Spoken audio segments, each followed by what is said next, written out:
Assalamualaikum warahmatullahi wabarakatuh. Halo sahabat pemburu kisah, kita jumpa lagi di Misteri Zone. Kali ini kami akan membawakan satu kisah, yang mana kisah ini adalah kejadian yang dialami oleh Pak D. Solihin. Pak D. Solihin ini Solihin apa Solihin? Solihin tulisannya. Ya, Pak D. Solihin ini bercerita mengenai kejadian yang menimpanya pada saat itu tahun 89 atau 88 gitu, menurutnya ya. Dan kebetulan juga Pak Solihin ini temannya Pak Dekemi, dimana yang sering kisah-kisahnya kita bagikan untuk sobat pemburu kisah. Nah, tanpa menunggu waktu yang cukup lama, monggo Kang Surya dikisahkan kisahnya untuk sobat pemburu kisah. Ya, Kak Jack.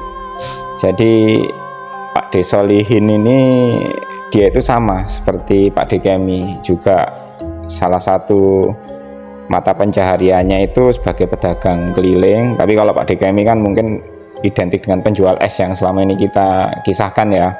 Lah Pak D. Solihin ini dia itu berjualan lontong, Pak Jack. Jadi lontong sayur. Dan dia itu biasanya beroperasi untuk bekerjanya itu malam hari, mulai habis maghrib itu sampai menjelang tengah malam, kira-kira jam 11. Nah, kejadian itu dia alami pada suatu ketika dia itu melewati salah satu jalur yang sebenarnya cukup familiar dengan dia, Pak Jack. Karena memang bagi orang-orang sekitarnya jalur itu ya bukan tempat yang kayak hutan atau kiri kanan kebun sepi, tidak. Ya memang jalan yang di kiri kanannya itu sebenarnya ya hanya pekarangan kosong. Rumah pun juga ada 1-2. Tapi memang karena tempat itu dianggap ya cukup menakutkan bagi warga sekitar, jadi dianggap angker, Pak Jack. Dan kebetulan juga pada waktu itu kan penerangan tidak seperti sekarang ya katanya ya. Jadi kalau malam hari itu sudah cukup sepi, kendaraan bermotor juga tidak sebanyak sekarang, apalagi dekat-dekat daerah pinggiran Sidoarjo ya. Jadi memang kondisi saat itu benar-benar ya menyeramkan lah katanya. Tapi memang orang-orang seperti Pak Dekemi, Pak D. Solihin ini tipe-tipe orang yang memang pemberani, mentalnya itu sudah nggak ada takutnya sama sekali, Pak Jack. Mungkin mereka lebih takut ketemu orang-orang berniat jahat ya daripada ketemu hantu. Jadi Pak D. Solihin ini dia tidak terlalu khawatir, walaupun sudah sering kali melewati tempat-tempat seperti itu, tempat angker. Dia mentalnya itu sudah mental pemberani lah. Dia juga pernah bercerita beberapa kali itu diganggu hantu, ya nggak takut sama sekali, dibiarin aja, malah dimarahi hantunya kan ya. Cuman kebetulan yang kali ini kejadiannya itu agak berbeda. Dia diganggu tapi sampai kapok kayaknya, Pak Jack. Nah, pada malam itu memang seperti yang dikisahkan tadi, Pak D. Solihin ini beraktivitas berjualan. Setelah ada beberapa pelanggan, dia memang harus berpindah dari satu tempat ke tempat lain, ke desa sebelah gitu. Dan dia memang melewati salah satu jalan yang sepi, di mana kiri kanan itu banyak pekarangan yang hanya diberi pagar-pagar bambu gitu, Pak Jack. Penerangan juga masih gelap, jalanan juga masih tanah bercampur batu. Orang lewat pun itu tidak ada kendaraan bermotor, paling hanya 1-2 yang lewat pakai sepeda angin, sepeda kayu. Lah waktu itu Pak D. Solihin ini masih lupa, sekitar kira-kira jam 10 atau jam 11 malam waktu itu. Dia cuma hanya ingat biasanya jam 10 sampai jam 11 malam dia memang rutenya melewati tempat itu, Pak Jack. Nah ketika dia berjalan itu ya kondisinya sepi-sepi aja, nggak ada suara apa-apa sama sekali gitu. Tapi kok dia itu merasakan bulu kuduknya itu merinding waktu melewati tempat itu. Ya dia sambil bawa pikulannya, karena kan memang jualan lontong sayurnya kan dipikul, Pak Jack ya. Dipikul, terus dia juga pakai lampu penerangan dari lampu minyak itu yang ditaruh di salah satu pikulannya.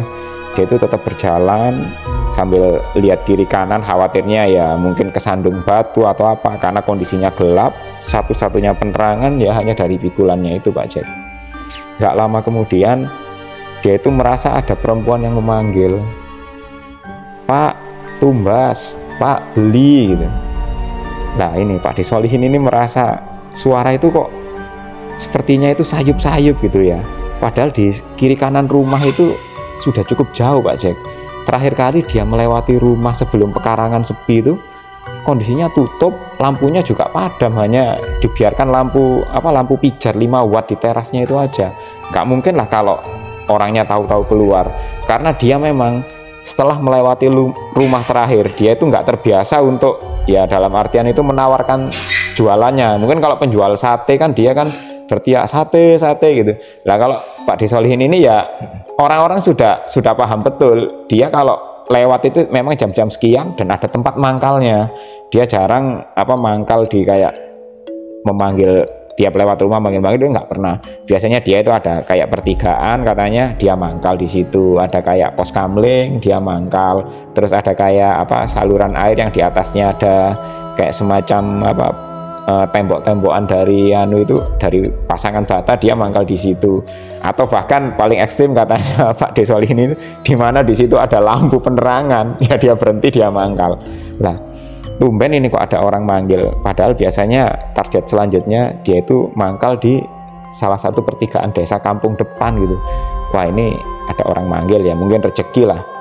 Dia berhenti menoleh ke belakang, dia perhatikan di rumah itu nggak ada orang, tapi kok ada orang manggil. Belum sempat dia berpikir, ada lagi suara datang Pak Jack. Kali ini ada di dekatnya, Pak tumbas gitu. Dan suara itu benar-benar datang dari pekarangan yang kosong, yang sepi itu Pak Jack. Nah Pak Disolihin ini diem. Ya sudahlah, ini berarti mungkin ada yang iseng. Kalau bukan orang iseng ya makhluk gaib yang iseng ini. Dia diam, akhirnya nggak berapa lama lagi muncul sosok seperti perempuan gitu Pak Jack. Dia itu pakai jubah panjang warna putih, rambutnya juga panjang, tapi wajahnya itu pucet banget. Dan memang katanya Pak Disolihin ya wajahnya cantik mas gitu, cuman pucet banget waktu itu orangnya kelihatannya. Dia tahu-tahu kayak berjalan melayang gitu dan sudah ada di dalam pekarangan yang di pinggir jalan itu Pak. Dia cuma bilang tumbas gitu. Pak Disolihin tahu ini bukan manusia, ya mungkin entah bangsa kuntilanak atau bangsa apa yang memang lagi iseng mengganggu dia. Nah Pak Disolihin kan sudah terbiasa hal seperti itu. Dia malah dibilangin, kalau kamu punya duit beneran, kamu tak ladeni. Tapi kalau kamu cuman ganggu, sudah sana pergi aja daripada tak lempar batu katanya. Pak Disolihin nggak peduli, dia itu jalan. Nggak berapa lama sosok itu tahu-tahu muncul di sebelahnya lagi Pak. Di pekarangan tadi kan di sebelah kanan katanya, lah ini katanya di sebelah kirinya. Pak tumbas gitu. Pak Disolihin ya diam aja. Kamu ini dibilangin jangan ganggu. Kalau kamu memang punya duit beneran tak layani, tapi kalau nggak punya jangan ganggu gitu. Habis itu ya hilang. Belum lama jalan muncul lagi, kali ini di sebelah kanan. Pak tumbas sambil ketawa hihihi gitu. Nah Pak Disolihin kan mungkin orangnya agak nekat Pak Jaga. Dia itu biasanya kalau ada penampakan seperti itu katanya itu ngambil batu atau pasir gitu dilemparkan, tapi mungkin karena waktu itu dia lagi jutek atau apa mungkin ya, dia itu nggak sengaja, dia itu maki sambil diludahi. Oh kurang ajar kamu ini makhluk, nggak tahu orang nyari kerja susah, diludahi sama Pak Disolihin gitu. Habis itu hilang. Nggak berapa lama ada suara lagi Pak Jack, tapi kali ini suaranya bukan suara perempuan, jadi kayak suara orang tapi ya laki-laki gitu, tapi suaranya beda banget, kayak nggak sama kayak perempuan tadi ya. Istilahnya suara yang tahu-tahu tadi di belakang Pak Disolihin gitu. Katanya bilang gini, lek ora wedi yo tak gandoli. Jadi kalau kamu tidak takut ya sudah, saya ikut kamu, saya gandoli kamu. Habis ada suara itu Pak Jack, Pak Disolihin ini merasa pundaknya yang pegang pikulan itu kayak pikulan tambah berat itu aja, berat banget rasanya. Dia itu kayak mikul berkarung-karung beras gitu. Aduh apa ini, dan dia itu rasanya itu kayak pinggangnya ini nyeri itu mulai sampai kepala, naik ke atas sampai turun ke pinggul, sampai dia itu nggak kuat Pak Jaganya, tubuhnya langsung gemetaran. Lah Pak Disolihin ini Dia itu bayangannya pengen terus cepet-cepet lari aja, dia cuma bisa memaki-maki, kurang ajar, ini orang cari kerja kok malah diganggu. Dia itu berusaha lari itu nggak kuat Pak Syed. Jadi dia itu cuman jalan setengah berjongkok sambil bawa pikulannya itu. Sudah 1 meter, 2 meter sambil memaki-maki, tubuhnya penuh dengan keringat. Dia itu tetap nggak kuat bawa pikulan yang tahu-tahu sudah berat. Dan ketika sudah mau nyerah, pikulan itu mau ditaruh, dianya mau lari, malah nggak bisa lepas Pak Jack. Katanya kayak melekat di pundak gitu. Jadi Pak Desolihin ini bingung, serba salah. Dibawa juga nggak kuat, beratnya bukan main, dilepas juga nggak bisa lepas.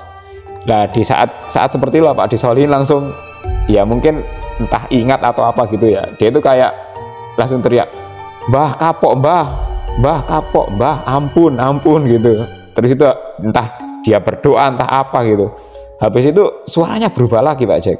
Jadi yang pertama tadi suara perempuan, sosok perempuan. Yang kedua itu kayak suara laki-laki yang menggelegar gitu.